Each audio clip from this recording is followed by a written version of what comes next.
Le coup d'État contre le Premier ministre Mossadegh en Iran en 1953. Sous la dynastie Pahlavi, le pétrole iranien était la propriété de la Anglo-Iranian Oil Company, la future BP.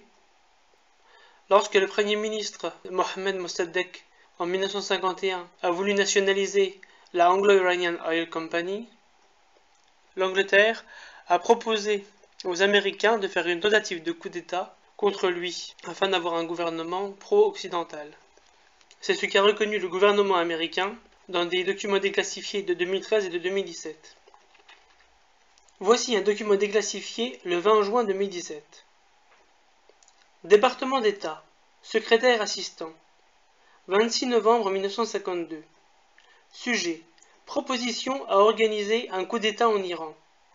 Problème, le ministre des Affaires étrangères britannique nous a informé qu'il était disposé à essayer de provoquer un coup d'État en Iran pour remplacer le gouvernement Mossadegh par un qui serait plus fiable, si le gouvernement américain accepte de coopérer.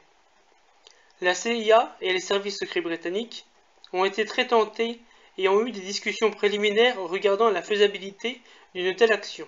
Mais elles ne peuvent pas aller plus loin sans que le département d'État soit sérieusement préparé à considérer cela comme sa politique étrangère. Les représentants de l'intelligence ont requis une décision définitive sur ce point. Voici un autre document déclassifié le 19 août 2013. Campagne pour installer un gouvernement pro-occidental en Iran. Chapeauté par le 11 juillet 1953. Cible, Premier ministre Mossadegh et son gouvernement. Objectif, à travers de légales ou quasi-légales méthodes ayant pour effet la chute du gouvernement Mossadegh, et le remplacer par un gouvernement pro-occidental sous l'autorité du Shah avec Zahedi comme son Premier ministre. Action de la CIA. Plan d'action étant implanté en 4 phases. 1. À fortifier la volonté du Shah à exercer son pouvoir constitutionnel et à signer ses décrets nécessaires ayant pour effet le remplacement légal de Mossadegh comme Premier ministre. 2. Souder ensemble et coordonner les efforts de ces factions politiques en Iran qui sont antinomistes envers Mossadegh, incluant la puissante influence du clergé, gagner leur soutien et soutenir toute action légale prise par le Shah visant à remplacer Mossadegh. 3. Désenchanter la population iranienne sur le mythe du patriotisme de Mossadegh, en exposant sa collaboration avec les communistes et ses manipulations de l'autorité constitutionnelle pour servir ses propres ambitions personnelles au pouvoir. 4. Simultanément, conduire une guerre des nerfs contre Mossadegh, consistant à révéler à Mossadegh et à la population générale que cette aide économique augmentée ne sera pas reconduite, et cela d'après les vues des US sur l'alarmante politique étrangère de Mossadegh. A. Une série de discours publics par de hauts officiels US impliquant qu'il y avait peu d'espoir que Mossadegh puisse réussir, excepté avec l'aide US augmentée. B. Des articles de presse et des magazines US soient critiques envers lui et ses méthodes. Et C.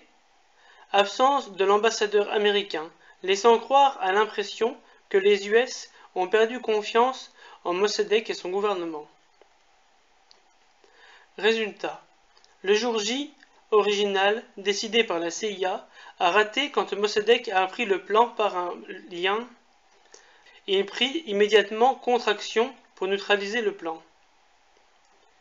A été déclenché dans une période d'intérim entre l'original et le final jour J, pour éduquer la population iranienne sur le fait, en vue de la dissolution du Majlis, effectuée par Mossadegh à un stade précédent pour se préserver d'un vote le faisant quitter le pouvoir, et du décret du Shah remplaçant Mossadegh comme Premier ministre.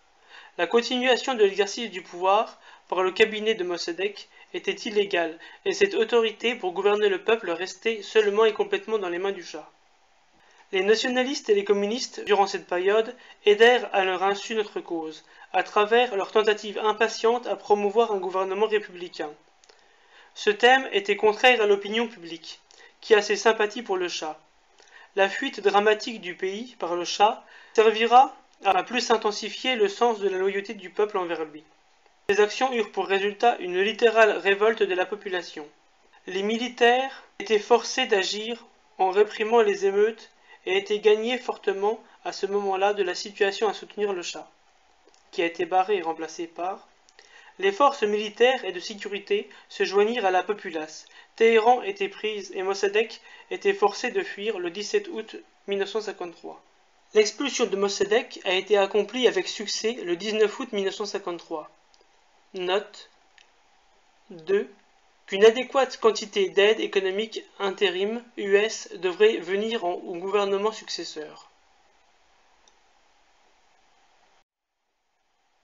Ce coup d'État anglo-américain, fait contre Mossadegh, le Premier ministre de l'Iran, a eu pour conséquence que le peuple s'est senti de moins en moins proche de ce gouvernement, qui était perçu de plus en plus comme des traîtres pro-occidentaux, et finalement, 30 ans plus tard, la révolution islamique eut lieu pour se débarrasser du dernier Shah d'Iran.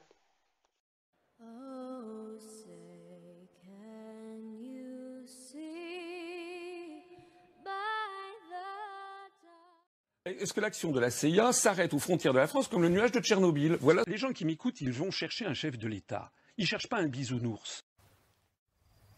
Je n'habite pas sous un tipi, mais vous pouvez mettre un pouce bleu ou vous abonner. Salut!